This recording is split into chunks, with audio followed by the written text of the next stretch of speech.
सीमा की दोनों नंदें बंटी और बबली बहुत आलसी और कामचोर थीं। दोनों की 12वीं की पढ़ाई खत्म हो चुकी थी, फिर भी दोनों घर के किसी भी काम में मदद नहीं करती थीं। अरे बंटी बबली, कब तक सोती रहोगी? उठ जाओ। जब से इनके स्कूल खत्म हुए हैं दोनों इतनी आलसी हो गई हैं कि पूछो ही मत। बहू, आज खाने में क्या बना रही हो? माँ जी, बैगन का भरता, चने की दाल, चावल और रोटी। भाभी, मेरे लिए थोड़ी पूड़ियाँ निकाल देना, भरते के साथ मन है और बहुत जोर की भूख लगी है, फटाफट दे दो। और मेरे लिए ना थोड़ा रायता डाल देना, आज रायता खाने का बड़ा मन है। तुम दोनों पहले नहा तो लो, बाद में अब नाश्ता रोटी एक ही साथ कर लेना, दोपहर के 1 बज रहे हैं। भाभी, अभी बाद में नहा लेंगे ना, आप बस खाना लगा दो। लो, हो गया इनका दिन शुरू। भरी गर्मियों के दिन और रसोई में सीमा अकेली लगी हुई थी। नंदों की मजाल नहीं थी कि रसोई में आकर खुद का खाना भी डाल लें, वो भी सीमा ही थाली में डालकर देगी। बंटी बबली में इतना आलस था, देर से उठना, उठते ही बिना नहाए धोए खाना खा लेना या फिर सोते रहना, ये रोजाना की उनकी आदत थी। एक दिन सीमा की तबीयत थोड़ी ठीक नहीं थी, उसके सिर में बहुत दर्द था। बंटी बबली, तुम्हारी भाभी की तबीयत आज ठीक नहीं है, उसके सिर में बहुत दर्द है। खाना मैंने बना दिया है, तुम दोनों घर की साफ सफाई और बर्तन कर लो। बबली, तू झाड़ू लगा, मैं पोछा लगा दूंगी। अभी बस थोड़ी देर रुक जाना, तब तक तू झाड़ू लगा, मैं लगा दूंगी पोछा। हाँ ठीक है, अभी लगाती हूँ, थोड़ी देर बैठ जाओ। ठीक है, वैसे भी तू झाड़ू लगाती तो पंखा बंद कर देती, गर्मी में बैठा नहीं जाएगा, थोड़ी देर बैठ जाना, कर लेंगे। कामचोर बंटी बबली दोनों फिर से बैठ गई। न घर की साफ सफाई हुई, ना ही बर्तन हुए। जब दवाई के बाद सीमा के सिर में थोड़ा दर्द ठीक हुआ तो वो उठी और उसने सारे घर को और रसोई को समेटा। सीमा चाहती तो घर में काम वाली रख सकती थी, पर अभी किशन का काम ठीक नहीं चल रहा था। उसकी काफी फसल खराब हो गई थी, जिस वजह से इस बार आमदनी भी नहीं हुई। इसीलिए सीमा बहुत बचत करके चल रही थी, पर बंटी और बबली की एक फरमाइश ने सीमा और किशन को और परेशान कर दिया। किशन भैया, आपने वादा किया था जब हम 12वीं की पढ़ाई पूरी कर लेंगे तो आप हमें मोबाइल फोन दिलवाओगे, पर आपने अपना वादा पूरा नहीं किया। हमें बस मोबाइल फोन चाहिए। हमारे साथ की सारी सहेलियों के पास मोबाइल फोन है, सब शहर से बढ़िया मोबाइल फोन खरीद कर लाई हैं। हाँ भैया, हम दोनों को अलग अलग अपना अपना मोबाइल फोन चाहिए। हम बार बार अपनी सहेलियों को बोलते हैं कि अपना फोन दिखा दो, हम दोनों के पास फोन ही नहीं है। हमें महंगा वाला शहर से मोबाइल फोन लाकर दो, वरना हम दोनों खाना नहीं खाएंगे, भूखे रहेंगे। क्यों बंटी? अरे तुम दोनों ये कैसी शर्तें रख रही हो? तुम दोनों जानती हो मेरा काम अभी इतना सही नहीं है कि मैं एक साथ 2 मोबाइल फोन खरीद सकूं। एक ले देता हूं, तुम दोनों एक से ही। नहीं भैया, अपनी कुछ पर्सनल बातें होती हैं, हम दोनों एक मोबाइल से काम नहीं चलाएंगे। अब कहीं से भी कैसे मर्जी हमें मोबाइल फोन ला कर दो, बस हमने कह दिया। ये तुम दोनों की जिद ना बहुत बढ़ती जा रही है, क्यों अपने भैया को परेशान करती हो? माँ, हम परेशान नहीं कर रहे, हमारी सहेलियों के सामने हमारी भी कोई इज्जत है। हम इतनी बड़ी हो गई हैं और हमारे पास मोबाइल फोन भी नहीं है, ये हमारे लिए बहुत ही शर्म की बात है। अब तो हम दोनों तभी खाना खाएंगे जब मोबाइल फोन हमारे हाथ में होगा।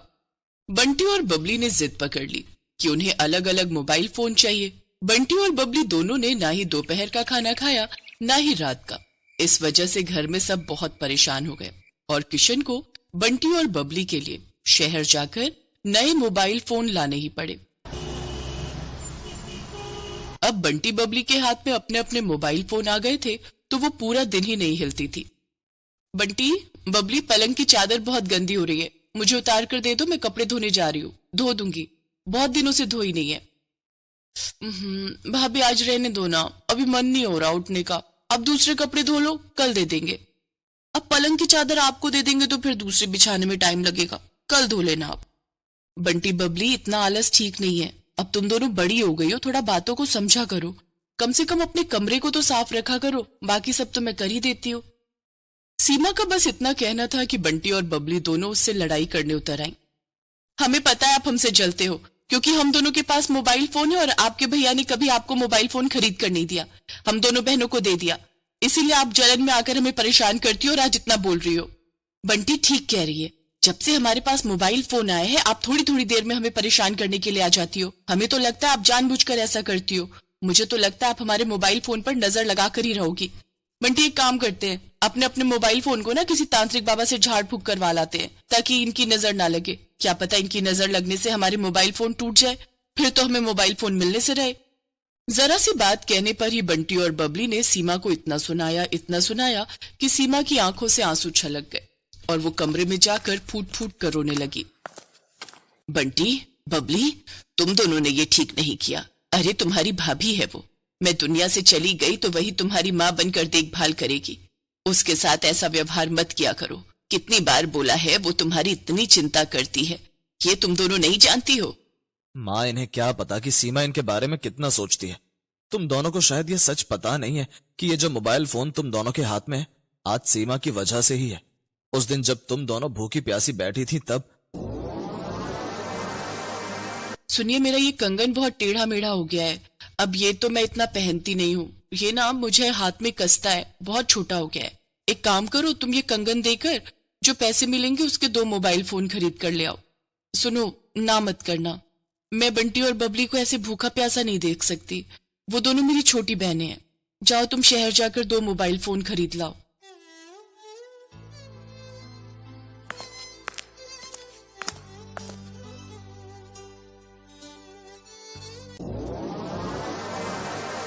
बंटी और बबली को जब सारी बात पता चली तो उन दोनों को अपने बर्ताव पर बहुत शर्मिंदगी हुई। उन दोनों ने सीमा से माफी मांगी। हमें माफ कर दो भाभी, हम दोनों ने आपको बहुत ज्यादा परेशान किया है। आपने हमारे मोबाइल फोन खरीदने के लिए अपने सोने के कंगन बेच दिए। आई एम सॉरी भाभी, हमने आपको बहुत ही ज्यादा परेशान कर दिया। अरे कोई बात नहीं, तुम दोनों मेरी छोटी बहनें हो, कंगन तो फिर बन जाएगा। मैं जानती हूँ जब तुम्हारी कॉलेज की पढ़ाई पूरी हो जाएगी, उसके बाद तुम्हारी अच्छी नौकरी लगेगी, तो तुम मुझे उपहार में सोने के कंगन तो बनवा कर दे ही दोगी ना। कॉलेज की पढ़ाई भाभी? हाँ बंटी बबली, तुम्हारी सीमा भाभी की एक सहेली शहर में ही एक कॉलेज में टीचर है। सीमा ने तुम दोनों के कॉलेज की पढ़ाई की उससे बात की है, वो तुम्हारा एडमिशन करवा देगी। सीमा ने उससे सारी बात कर ली है।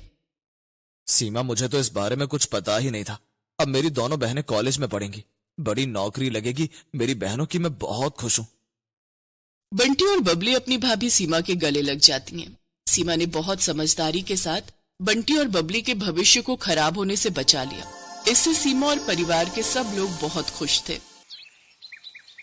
सीमा की दोनों नंदें बंटी और बबली बहुत आलसी और कामचोर थीं। दोनों की 12वीं की पढ़ाई खत्म हो चुकी थी, फिर भी दोनों घर के किसी भी काम में मदद नहीं करती थी। अरे बंटी बबली, कब तक सोती रहोगी? उठ जाओ। जब से इनके स्कूल खत्म हुए हैं दोनों इतनी आलसी हो गई हैं कि पूछो ही मत। बहू, आज खाने में क्या बना रही हो? माँ जी, बैगन का भरता, चने की दाल, चावल और रोटी। भाभी, मेरे लिए थोड़ी पूड़ियां निकाल देना, भरते के साथ मन है और बहुत जोर की भूख लगी है, फटाफट दे दो। और मेरे लिए ना थोड़ा रायता डाल देना, आज रायता खाने का बड़ा मन है। तुम दोनों पहले नहा तो लो, बाद में अब नाश्ता रोटी एक ही साथ कर लेना, दोपहर के 1 बज रहे हैं। भाभी, अभी बाद में नहा लेंगे ना, आप बस खाना लगा दो। लो, हो गया इनका दिन शुरू। भरी गर्मियों के दिन और रसोई में सीमा अकेली लगी हुई थी। नंदों की मजाल नहीं थी कि रसोई में आकर खुद का खाना भी डाल लें, वो भी सीमा ही थाली में डालकर देगी।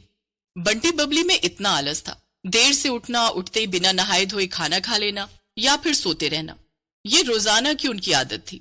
एक दिन सीमा की तबीयत थोड़ी ठीक नहीं थी, उसके सिर में बहुत दर्द था। बंटी बबली, तुम्हारी भाभी की तबीयत आज ठीक नहीं है, उसके सिर में बहुत दर्द है। खाना मैंने बना दिया है, तुम दोनों घर की साफ सफाई और बर्तन कर लो। बबली, तू झाड़ू लगा, मैं पोछा लगा दूंगी। अभी बस थोड़ी देर रुक जाना, तब तक तू झाड़ू लगा, मैं लगा दूंगी पोछा। हाँ ठीक है, अभी लगाती हूँ, थोड़ी देर बैठ जाओ। ठीक है, वैसे भी तू झाड़ू लगाती तो पंखा बंद कर देती, गर्मी में बैठा नहीं जाएगा, थोड़ी देर बैठ जाना, कर लेंगे। कामचोर बंटी बबली दोनों फिर से बैठ गई। न घर की साफ सफाई हुई, ना ही बर्तन हुए। जब दवाई के बाद सीमा के सिर में थोड़ा दर्द ठीक हुआ तो वो उठी और उसने सारे घर को और रसोई को समेटा। सीमा चाहती तो घर में काम वाली रख सकती थी, पर अभी किशन का काम ठीक नहीं चल रहा था। उसकी काफी फसल खराब हो गई थी, जिस वजह से इस बार आमदनी भी नहीं हुई। इसीलिए सीमा बहुत बचत करके चल रही थी। पर बंटी और बबली की एक फरमाइश ने सीमा और किशन को और परेशान कर दिया। किशन भैया, आपने वादा किया था जब हम 12वीं की पढ़ाई पूरी कर लेंगे तो आप हमें मोबाइल फोन दिलवाओगे, पर आपने अपना वादा पूरा नहीं किया। हमें बस मोबाइल फोन चाहिए। हमारे साथ की सारी सहेलियों के पास मोबाइल फोन है, सब शहर से बढ़िया मोबाइल फोन खरीद कर लाई हैं। हाँ भैया, हम दोनों को अलग अलग अपना अपना मोबाइल फोन चाहिए। हम बार बार अपनी सहेलियों को बोलते हैं कि अपना फोन दिखा दो, हम दोनों के पास फोन ही नहीं है। हमें महंगा वाला शहर से मोबाइल फोन लाकर दो, वरना हम दोनों खाना नहीं खाएंगे, भूखे रहेंगे। क्यों बंटी? अरे तुम दोनों ये कैसी शर्तें रख रही हो? तुम दोनों जानती हो मेरा काम अभी इतना सही नहीं है कि मैं एक साथ 2 मोबाइल फोन खरीद सकूं। एक ले देता हूं, तुम दोनों एक से ही। नहीं भैया, अपनी कुछ पर्सनल बातें होती हैं, हम दोनों एक मोबाइल से काम नहीं चलाएंगे।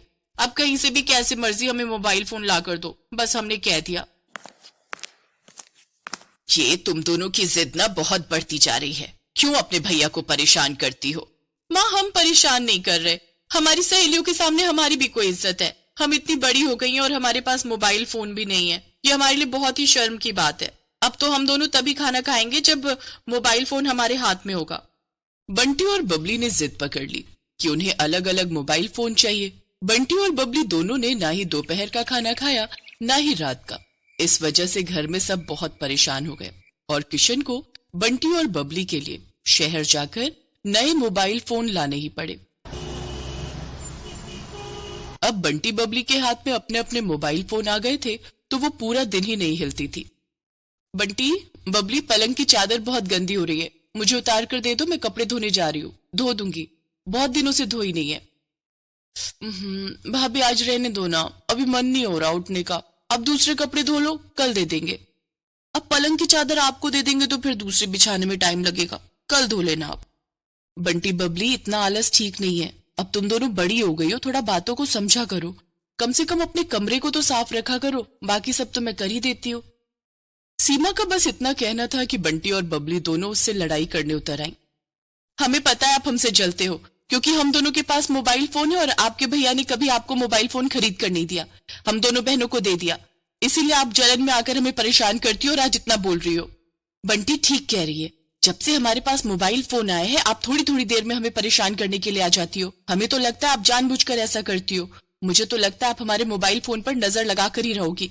बंटी, एक काम करते हैं, अपने अपने मोबाइल फोन को ना किसी तांत्रिक बाबा से झाड़ फूक करवा लाते हैं ताकि इनकी नजर ना लगे। क्या पता इनकी नजर लगने से हमारे मोबाइल फोन टूट जाए, फिर तो हमें मोबाइल फोन मिलने से रहे। जरा सी बात कहने पर ही बंटी और बबली ने सीमा को इतना सुनाया कि सीमा की आंखों से आंसू छलक गए और वो कमरे में जाकर फूट फूट कर रोने लगी। बंटी, बबली, तुम दोनों ने ये ठीक नहीं किया। अरे तुम्हारी भाभी है वो, मैं दुनिया से चली गई तो वही तुम्हारी माँ बनकर देखभाल करेगी। उसके साथ ऐसा व्यवहार मत किया करो। कितनी बार बोला है, वो तुम्हारी इतनी चिंता करती है, ये तुम दोनों नहीं जानती हो? माँ, इन्हें क्या पता कि सीमा इनके बारे में कितना सोचती है। तुम दोनों को शायद ये सच पता नहीं है कि ये जो मोबाइल फोन तुम दोनों के हाथ में है आज सीमा की वजह से ही है। उस दिन जब तुम दोनों भूखी प्यासी बैठी थी तब। सुनिए, मेरा ये कंगन बहुत टेढ़ा मेढ़ा हो गया है, अब ये तो मैं इतना पहनती नहीं हूँ। ये ना मुझे हाथ में कसता है, बहुत छोटा हो गया है। एक काम करो, तुम ये कंगन देकर जो पैसे मिलेंगे उसके 2 मोबाइल फोन खरीद कर ले आओ। सुनो, ना मत करना, मैं बंटी और बबली को ऐसे भूखा प्यासा नहीं देख सकती। वो दोनों मेरी छोटी बहनें हैं। जाओ तुम शहर जाकर 2 मोबाइल फोन खरीद लाओ।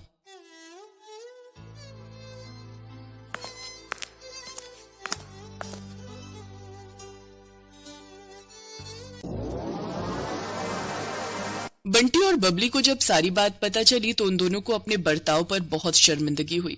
उन दोनों ने सीमा से माफी मांगी। हमें माफ कर दो भाभी, हम दोनों ने आपको बहुत ज्यादा परेशान किया है। आपने हमारे मोबाइल फोन खरीदने के लिए अपने सोने के कंगन बेच दिए। आई एम सॉरी भाभी, हमने आपको बहुत ही ज्यादा परेशान कर दिया। अरे कोई बात नहीं, तुम दोनों मेरी छोटी बहनें हो, कंगन तो फिर बन जाएगा।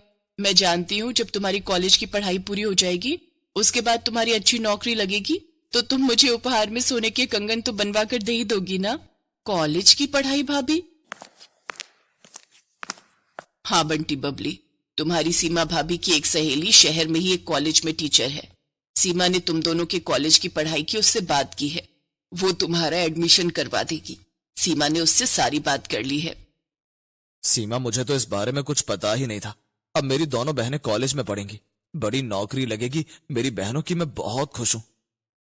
बंटी और बबली अपनी भाभी सीमा के गले लग जाती हैं। सीमा ने बहुत समझदारी के साथ बंटी और बबली के भविष्य को खराब होने से बचा लिया। इससे सीमा और परिवार के सब लोग बहुत खुश थे।